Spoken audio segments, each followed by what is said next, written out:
Welcome, ladies and gentlemen. For today's video, I'm going to be answering a question that you guys probably have been thinking yourselves. How much of these Alka-Seltzer tablets does it take to beat doors from the back door of the hotel to the end of the mines? In order to answer this question, I'll need 5 different items: distilled water, Alka-Seltzer tablets, baby oil, red paint, and red food coloring. First, I'll add a little bit of red paint and then some red food coloring. Then, I'll add water and top it off with a lot of baby oil. Lastly, I just need to add Alka-Seltzer tablets. Once I do this, the water and the Alka-Seltzer tablets react immediately, causing the paint to be swept up to the top as soon as the bubbles pop. Paint falls back down and repeats the process. Eventually though, the Alka-Seltzer completely dissolves and the bubbles stop. The goal here is to keep the bubbles going the entire time as I go through all 250 doors. For this, I'll break the tablets in half for 2 reasons. First, because the tablets make very violent reactions and I don't want to mess. Second, because I have no idea how much Alka-Seltzer this will take and I don't want to run out mid-experiment. Now let's move on to doors. I'll explain the basics of doors as we progress, but if you don't know what doors is, basically, the goal of the game is to make it to the end of whatever area you're in without dying, whether that be the back door, the hotel, or the mines, while dodging dangerous enemies and hazards and solving various puzzles. Let's do this, ladies and gentlemen. At the beginning of this clip, the solution is a little more mixed here because this wasn't my first attempt to complete this challenge. Those attempts are on my other channel, link in the description if you want to watch the entire playthrough, including deaths after watching this video. The first Alka-Seltzer half tablet is in and the race begins. The first area is called the back door. Specifically, it's the back door of the hotel. Instead of starting at door 0, we actually start by opening door -50 and must make it to door 0 without dying. The first room will always have a lock on the door. Grab the key and open it. The back door is arguably the hardest part of this entire run. That lever I just flipped prevents an entity known as haste from spawning in and killing me. All through the back door, I have to find and flip levers to keep the timer going so it doesn't hit 0. The lever spawns are random and I can't for the life of me get lucky enough to have enough levers to make it out. This challenge took me a few tries to get through the back door for this very reason. Splash, if you watch this video, please add more starting time at the beginning. Thank you for coming to my TED Talk. That light flicker was an entity known as Blitz. It's kinda loud, so it's easy to know when it's coming by. It will kill me instantly unless I hide in a closet. There is a way to survive it if you are at full health and somehow find a vial of starlight in one of the drawers throughout the back door. It gives you health over your max, which allows you to survive. This will leave you very weak though, so don't do it unless you really have to. That low rumbling noise means the second entity, the Look Man, is nearby. Despite his name, don't look at him, or he will damage you. He's pretty tall, so you don't have to look too far down to avoid him, just don't look at his head and you'll be fine. He disappears once I go through the next room. He can, however, spawn in the very next room immediately afterward. It's just random chance, don't let it fool you. Sometimes, Blitz will turn red like that and come back and sit in the room you're in for a brief time. Stay in the closet until he's gone for good. Blitz is definitely trying to waste all of our time. Sometimes you just can't help that. That right there is the trickiest part about the Look Man. He waits around corners and strikes when you least expect it. Don't do what I just did and listen for him instead. That low rumbling noise is a dead giveaway. It might sound like background noise, but it is definitely not that. The best times for me to add tablets in this area is definitely when I'm hiding in a closet. At one point, somehow I fell through the map, which made me encounter the glitch, that thing you just saw. He only appears if the game somehow messes up making more rooms or if I fall off the map. He doesn't damage you, but it can be kind of a jump scare. He doesn't really give me any extra time though. Luckily, we still have just under a minute and a half left. I hope you can see what I mean by this can either go extremely smoothly or extremely poorly. But in all honesty, you could probably beat the back door area in under 10 minutes. It's definitely the shortest of the 3 areas. And there we go. We are guaranteed a switch at -1, which lets us escape to the next area, the hotel. While we wait for the next area to load, I'm going to mix up the top of the solution, because the paint seems to be sticking and drying at the top. That should fix it temporarily. Now that we made it to door 0, we need to progress to door 100 to escape the hotel. Normally, you'd take an elevator to get to the first floor, but that doesn't happen if you start at the back door. Just like the -50 door, the first door in the hotel needs a key, which is always hanging here on the wall. There is an elevator at the end of the greenhouse outside of the hotel that will allow us to escape this place at door 100. The only goal here is to make it to that elevator without dying. The entities in the hotel are a bit different than the back door area and requires some new strategies to avoid them. Sometimes you'll walk into a room and all the lights will explode. This doesn't mean that something is trying to attack you. The electrical work in the hotel just sucks. Probably some bad bulbs or something. In this room, there are many doors with numbers on them. Some of them are fake doors because an entity called Dupe is trying to deceive us. Remember which door you're on so he doesn't damage you. The easiest way to tell if a door is fake is by standing next to it and listen to see if Dupe is growling.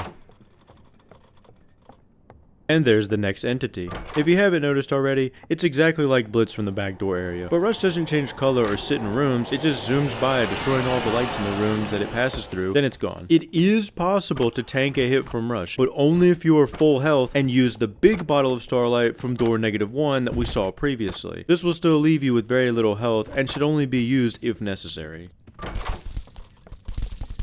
Those weird eyes on the wall means we're approaching the next entity, Seek. Be careful in these rooms as the lights will always flicker, but Rush still has a chance to spawn. Not always though. Don't be faked out and be listening for him so that you aren't taken by surprise.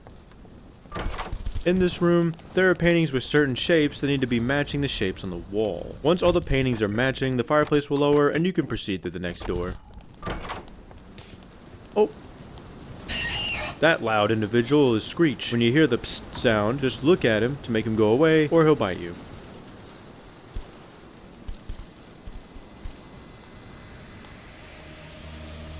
And here comes Seek. The instructions are pretty self-explanatory here. Run in the opposite direction as fast as possible. You'll have to crouch under bookshelves to make it to the next door sometimes. Rooms like this one can fool you if you don't choose the correct path. Make sure to look both ways in these rooms if you don't immediately spot the blue door with sparkles on it. If it's not there, go around the room to the door straight across. The last room is always the same. Left around the first chandelier fire, right around the second chandelier fire, and cut it a little harder left after the second chandelier fire. Done. The door will slam in Seek's face, and he will go away. That blue creature is called the Eyes. Just like the Look Man in the back door, don't look at him or you will take damage, just like I did. Once you open the next door, the Eyes will despawn. After a bit more walking and dodging Rush, we're finally at door 49. This room will always look like this, and will have some money in the drawers and an alarm clock. This can be used in the next room. The double doors here is door 50, a library.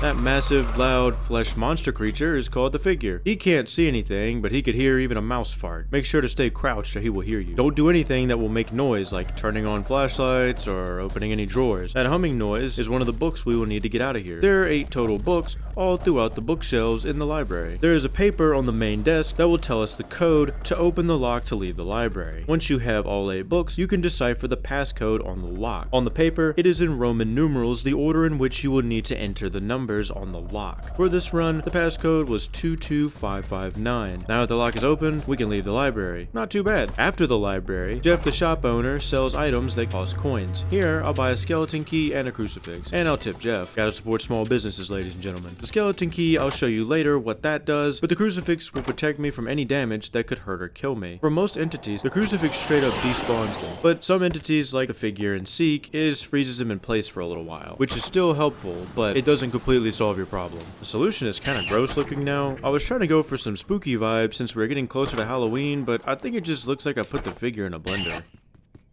At door 60, there actually is a secret area that we can visit, but I'll save that for a later time. At door 61, there will be a switch that needs to be flipped to open the gate to the next room. At door 65, we arrive at the hospital. This area typically has a lot of money and items hidden throughout if you're running low. The skeleton key can be used on a door that's in the back hallway. Behind the skeleton key door is an item called the Herb of Viridis. It allows me to regenerate health over time, which is extremely useful later on. Looks like we got teleported to a weird restaurant room. This entity is known as Halt. There's only 2 things you need to do here. Keep walking forward and turn around and walk the other way once the circle arrow flashes. The trick here is 2 steps forward and 1 step back. You'll be teleported out of the room once you reach the next door.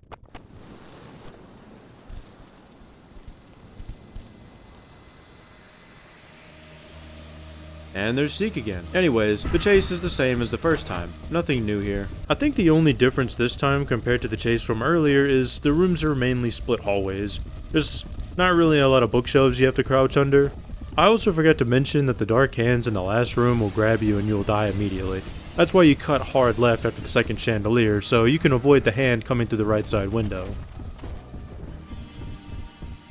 Now that he's shut out again, we shouldn't see him anymore in the hotel. One final stretch to make it to the greenhouse. This area between the hotel and the greenhouse has some good loot if you're lucky enough to find an item shed containing a pair of gardening shears. We got lucky this time, ladies and gentlemen. There is a basement area that is covered in vines. Cut the vines to open the door. Watch out for spike traps in the floors as you loot the basement area and around the entrance of the basement as you leave. Now we can make the final run through the greenhouse to the maintenance building where the final elevator is waiting for us. The greenhouse doesn't have any lighting in it, and the rain knocking on the windows is rather loud, so it's hard to hear anything. There are more spike traps on the floor, so look carefully. The eyes will also spawn here, just don't look at them. Screech will appear sometimes, but the main danger here is rush. The rain is so loud that rush can almost not be heard, and it is much faster than before. Make sure you know where closets are, and wait there after walking into new rooms, so that rush doesn't catch you by surprise. Dupe also appears here, but it's pretty easy to avoid him. The correct door will always be see-through. If you can see through the door to the next room and not just straight darkness, then it should be fine to go through. Also, you can hear him growling. The greenhouse isn't too bad. We finally reached door 100, the maintenance building. That ringing sound is a breaker. We'll need to collect 10 of those so we can power the elevator on the other side of this large metal door to leave this place. However, the figure's here again, and he's not playing anymore. Quickly turn around and run the other way. Once you're far enough away, crouch and the figure will stop chasing you and just walk around. I ran for too long, so he heard me a little bit here. That's why he's looking around this room. You don't have to run as far as I did here. The breakers are always in random places, so I'll have to listen for the ringing noise they make. Remember, don't make any noise or the figure will know and immediately run to the location that last noise was made. Sometimes, the breakers are by the elevator, along with the key to the electrical room. Make sure when you return to the electrical room that you crouch because the figure will hear you make any noise from the other area and immediately run to the electrical room. Once you have all 10, some random electrical wires will ignite a bunch of flammable liquid left on the floor, and the figure will respond just like any normal person would by screaming really loud and jumping out the nearest window. With the figure confused, we can now flip the breakers to power the elevator. The display on the top will tell you what to turn on and off. Empty box means off, and lit up box means on. You'll have to flip the breakers correctly 3 times. On the 3rd time, however, the display will show question marks on the final breaker. Best thing to do here is to not guess, but to wait for the next reading, because it will change what number is hidden by the question marks. In this case, it was 9 that was hidden in the first reading for me, but then it was revealed on the second reading. Here we go, ladies and gentlemen. The elevator is on, and the figure's back. Time to leave, people. Let's go. And that was the hotel. Not too bad. Luckily, the elevator is fully functional, and the cables connecting it are securely intact. Oh. Never mind. There goes that.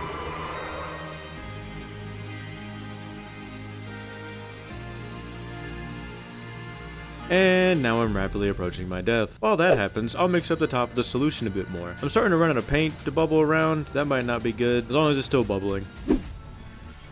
And now we've made it to the mines. We're alive, somehow. The mines are a bit of a longer area. It's also the newest area that's been added to the game. There are a few new items, and there's also some new entities to look out for. The first area is a lot like the 2 other first areas we saw in the back door and in the hotel, only this time, instead of key locks on doors, there's massive metal hydraulic doors blocking the way, and to open them, we will need to power a generator. Problem is, it needs fuses in order to activate. Depending on the room, you may need to find all 3 fuses. Luckily, this part only needed 2. Some rooms will need you to push a minecart through a doorway that is blocked by wood. 2 new mechanics right off the bat. Oh. That nefarious noise is none other than the first new entity, Giggle. Get smacked in the face, Giggle. You could probably guess why he's up there. If you're not careful, he will jump down onto your face and start nibbling on it, causing you to lose about 1/3 of your health. As you've seen, you can either flash Giggle in the face with a bright enough light, or just whack it in the face with a glow stick. I'm gonna slightly mix up the bottom of this stuff, because there's a bit of unreacted Alka-Seltzer sitting in the bottom. That should keep it bubbling for a while. Can't let our Alka-Seltzer go to waste, ladies and gentlemen. Here comes Rush. All of the previous entities from the hotel have a chance of appearing here as well. At least here, it's more obvious that Rush is on his way. The lights will flicker, but also the entire mines will start shaking as well. Once you get out of any hiding spots in the mines though, hide will prevent you from getting back into that same spot, meaning you'll have to find another hiding spot if you need to hide again. Hide only stops one hiding spot at a time though, so you can just alternate the same two hiding spots if needed. These little buzzers are called gloom bats. They don't like light at all. They will attack any source of light or the person responsible for said light. There's also some eggs on the ground. Don't step on the bigger ones or you'll take damage. The tiny ones are fine though. They'll follow you through rooms sometimes and destroy all the lights as you move forward. They'll despawn eventually.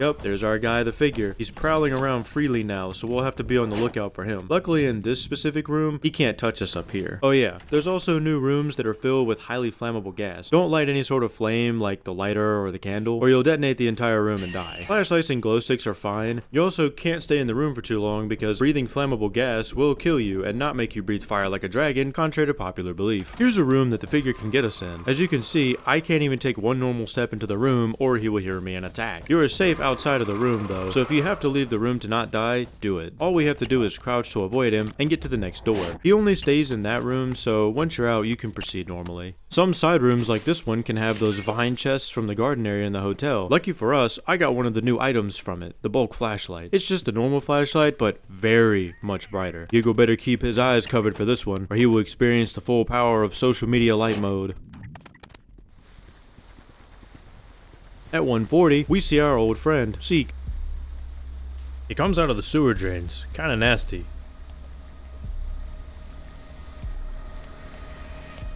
Same thing here, run away in the opposite direction. Like in the hotel, you'll have to crouch under stuff, but this time you'll also have to jump over collapsing bridges so you don't fall, while also avoiding falling boulders. Instead of looking for shiny sparkling blue doors, you'll just have to follow the floating blue sparkles to go the right way. At some point, the blue sparkles go away and you'll be forced to fail this jump.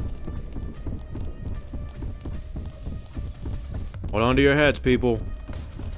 Just like all the other chases before, you'll have to crouch to avoid boards and follow the blue floating sparkles down the correct path. Getting hit in the face by boards makes your vision go blurry for a brief time, but if any of the wrong turns are made, you will crash and die. You might have to lock in a little bit here because the reaction time here is very quick and you might not be used to it yet. I know my least favorite turns are the ones that have to be done while crouching at the same time. Some of the turns have arrow signs pointing down the correct path. I haven't seen any signs that tell you the wrong direction, but just in case, it would be best to just follow the blue sparkles. And with Seek shut out again, we made it to 149.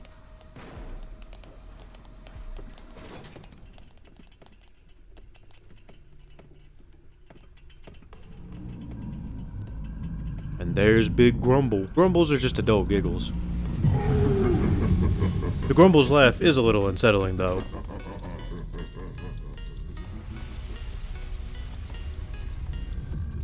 Ooh! Who removed my track?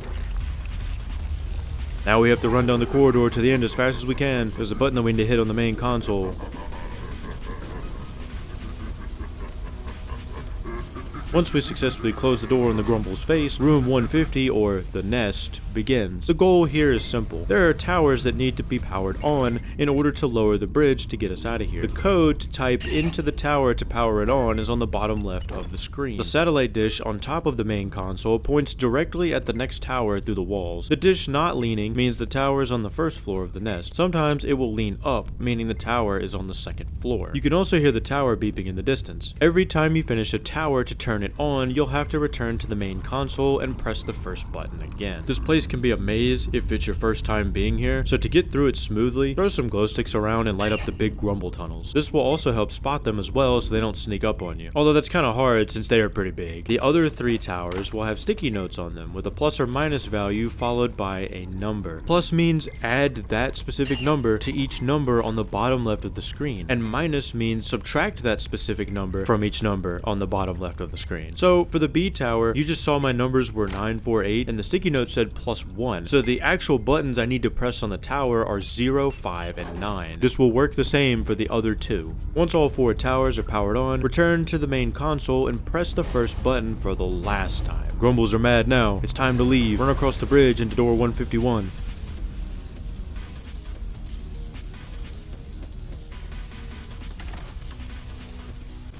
And that was the nest. How convenient. Jeff also has a shop in the sewers selling some of the new items. There isn't really much happening throughout the sewers, and we've seen pretty much everything by this point besides a few puzzles and new types of hiding spots like dumpsters and sewer drains, so we'll just speed through this part. Once we make it to door 195 though, Seek will be there waiting for us again. This part is a little tricky because the guiding light can fool you on which direction to head in. At each intersection, it is best to look both ways before choosing the path to go down. At 198, the guiding light wasn't even there for me. Thanks, L-Splash. If this happens to you, don't panic. Just stop at each intersection, take the path that isn't blocked by rocks. I got lucky here and also had a crucifix if things went south. Luckily, I didn't need that. Door 199 is a regular room. I just got unlucky here and got a generator room.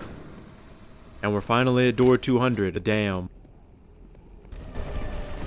Seek's not done with us yet. The dam will flood with Seek's ooze, and to beat Seek, we'll have to get creative and use our brains.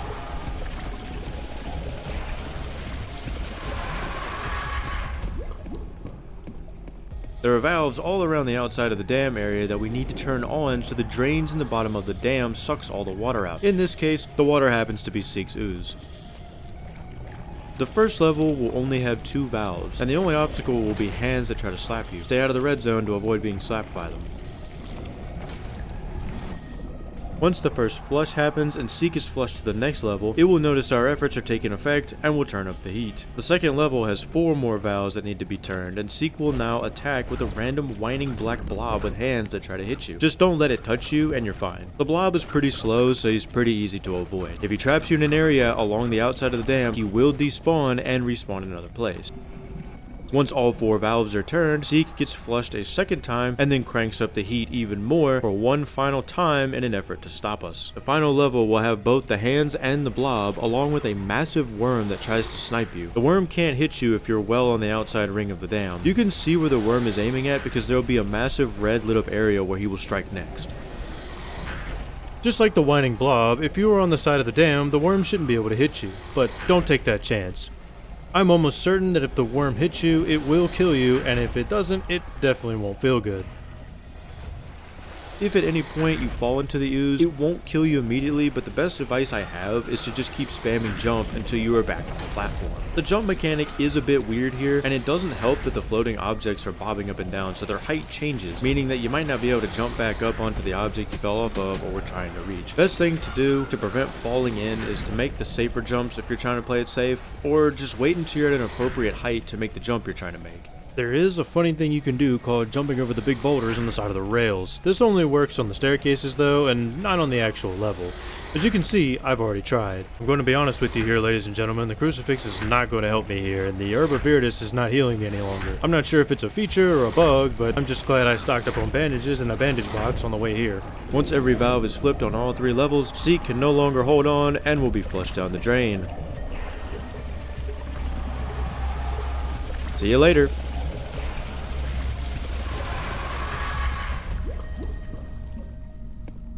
Now that's what I call a triple flusher, ladies and gentlemen. Even an abomination like Seek crumbles under the power of Delta P. Now that Seek is finally gone, we can flip the generator to power the final metal door at the top to leave this area. After climbing a ladder out of the mines, we find ourselves in a forest, still raining. Oh, I completely forgot to mention, the very bright white bluish lightning thing is called a rift. You can keep items in here for later runs, which can be useful. I heard you can mix up items in them, but I haven't tried that yet. Through the woods, there's a castle across the bridge from the dam that we can enter to find refuge from the storm.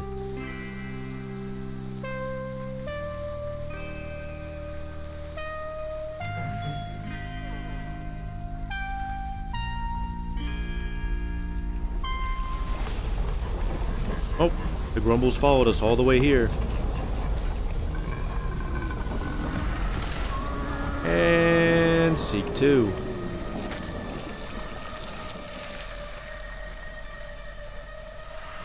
To be continued, ladies and gentlemen. So how many Alka-Seltzer tablets did it take? To answer our final question, ladies and gentlemen, it took 18 total Alka-Seltzer tablets to beat doors, all the way from the beginning of the back door at door -50 to the end of the mines at door 200. Not too bad, considering this took almost an hour and a half for the full run, not including all the deaths I had in the back door before actually getting a good run. That about wraps up today's video. Like this video if you learned something, subscribe for more, and be sure to check out my other videos as well. Thank you for watching, and I'll see you next time. Keep it icy, ladies and gentlemen.